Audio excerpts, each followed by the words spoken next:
Good morning mga adik! Magandang araw sa inyong lahat. Kumusta ang di ba tapos-tapos na problema ng Pilipinas? Ayan, yun na sila. Buti sa kanila, kumikita sila sa pagkikipag-ngat-ngatan sa social media. Wala rin naman tayo magagawa eh.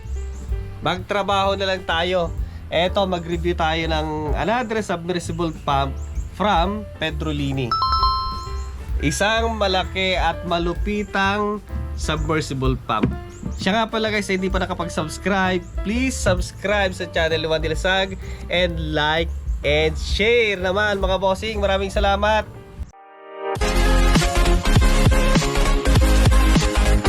So yun na mga bossing, hindi nga kayo nagkamali ng pinanood na video. Kasi nga kung talaga naghahanap kayo ng pangmalakasan, heavy duty, pangpaspasan na submersible pump, eto na guys yung hinahanap nyo.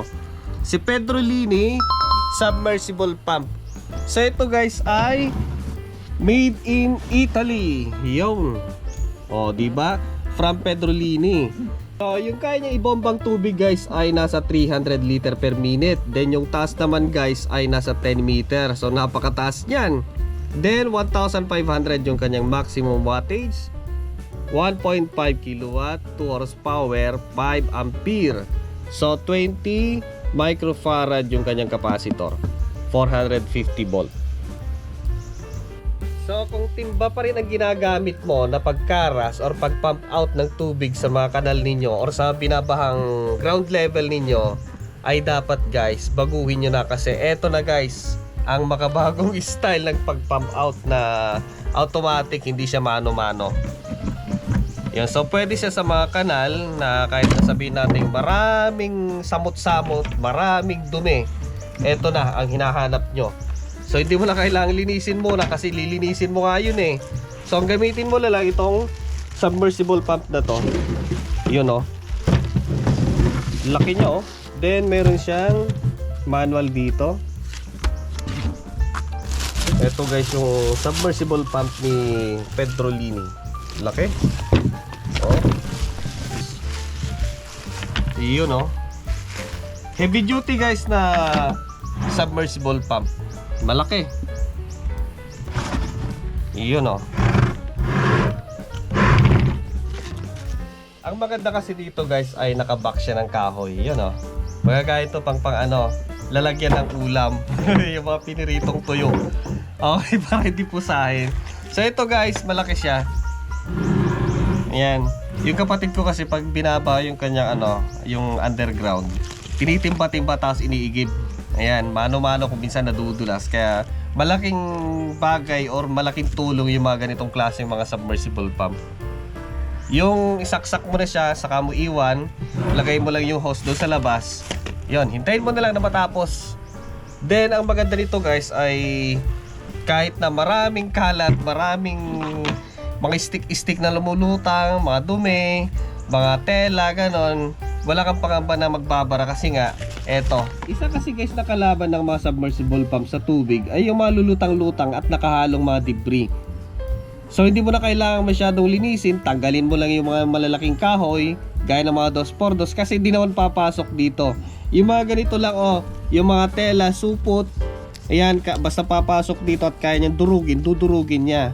So hindi ka na masyado magsasay ng oras na magtanggal ng mga debris na yan kasi basta kaya niyang durugin at papasok dito, dudurugin niya yan. Yun stick na yan guys how much more sa mga dahon. Ayan, tutupin ko pa ha.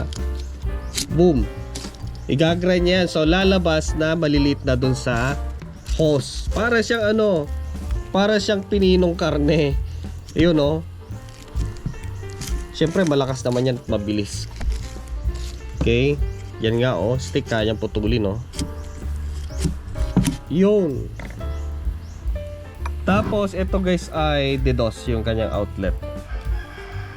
Yung. So mas maganda na lang kapag ilagay nyo sa, kumbaga may i-drain kayong kanal, ipatong nyo sa, maglagay kayo ng kahoy tapos doon nyo ipatong para hindi naman niya kubkubil yung ilalim. Kung semento, okay yung ilalim. Pero dapat kung buhangin, lagyan nyo naman ng tabla or plywood para hindi naman niya kutkutin yon na isama pati mga bato. Diba? Ito yung kanyang float switch. Okay, kung maglalagay kayo ng hose, ang size po niya ay de 2. 220 volt, 60 Hz. Andito yung kanyang mga additional information. Pedrolini, made in Italy. Yan, yung kanyang coil ay 100% na copper. So lahat ng information na nabasa natin kanina sa box na dito. May handle siya na made of plastic. Yun. So eto, kung sakaling mababa na yung tubig, pwede nyo i-adjust ng ganyan para konti lang yung kanyang interval, you know. Mabigat siya, 13 kg. Overall 13 kg. Then mahaba yung kanyang wire, oh. Saka sakali malapit sa outlet, di mo na kailangan ng extension kasi mismong yung wire niya ay talaga aabot na yan. Tanggalin na natin to. Iba pa kasing panggamitan ng ganito, guys, ay yung mga kapwa natin magsasaka. Yan, lalo ngayon summer na, El Nino, kulang sa patubig, natutuyuan, so pwede natin siyang pang irrigation. Ilagay lang natin sa ilog, saksak natin sa kuryente, so pwede na nating pang irrigation. Tapos patubig natin sa fish pond, lalo kung medyo na ubusan ng tubig, or pwede nating pang drain ng tubig, so mabilis. Yan. Okay, pwede rin natin siyang pang irrigation doon kung sakasakali. Kuha tayo ng tubig sa ilog, yan. Pwede siya. Okay? So, alam ko, kailangan nyo yung ganito. Magkano ang dilasag at saan mabibili? Available in Lazada at Shopee. Ayan, guys. Pedrolini 2 horsepower submersible pump. Ang presyo niya, guys, ay 3,880. Available in Lazada at Shopee. Okay? Nasa description box. So ilagyan natin ng hose. Ito, guys, yung mga ginugulong-gulungan natin sa highway kapag nag-irrigation sila. Ayan. Ito kasi pwede siyang paggulungan ng sasakyan. May UP lang siya. So ganito yung ginagamit dito. Okay?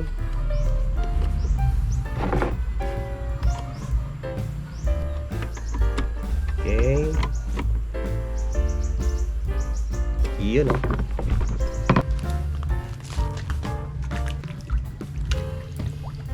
Yun, oh. Tamang-tama to sa mga pool na block yung kanyang drain, hindi nyo mai-drain. So kailangan mo talagang timba-timbahin yon, or either gumamit ka ng ganito para mabilis. So ayan siya, guys, nakalagay na sa tubig. Subukan natin isaksak. Ayun, oh. Whoops!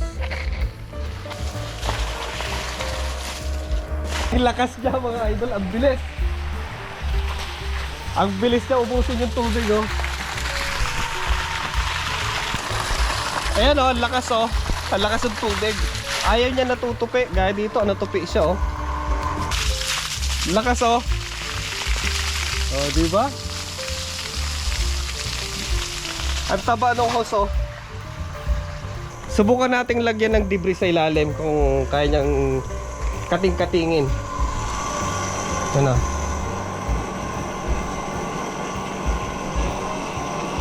Ayan, inubos niya, oh. Ayan, doon na. Oh, ayan, durog-durog na, oh. Subukan naman natin sa tela ito, oh. Yung brief na ginawa kong basahan. Higop natin sa ilalim, yun, oh. Higop. Ayun, higop niya. Wala, durog na. Ayun, oh. Lasog-lasog na siya, oh. Ang galing. Kuha pa tayo ng maraming dahon.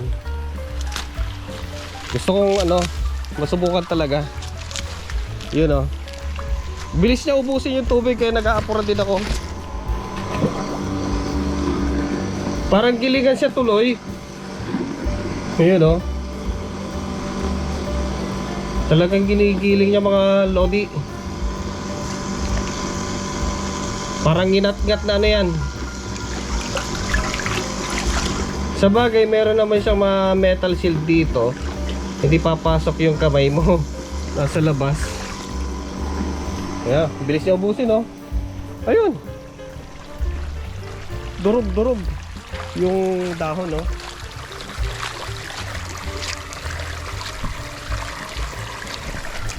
Ayos, malakas.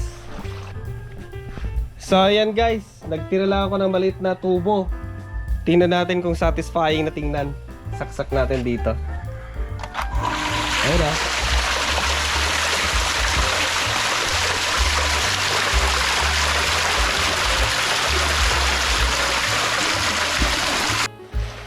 Lagyan ulit natin ang damo sa ilalim. Ayan. Oh. Dinudurog niya. Ginagrind niya ng maliliit, yun oh. So hindi siya mababarahan. Lakas oh.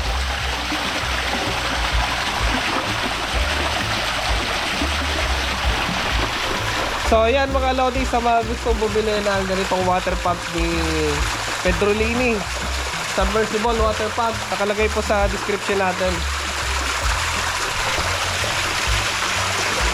Ayos. So yan mga Lodi, para sa mga interested na bumili ng ganitong water pump or submersible pump ni Pedrolini, available in Lazada at Shopee. Bigat 13 kilograms. Maraming salamat. See you next time. Bye-bye.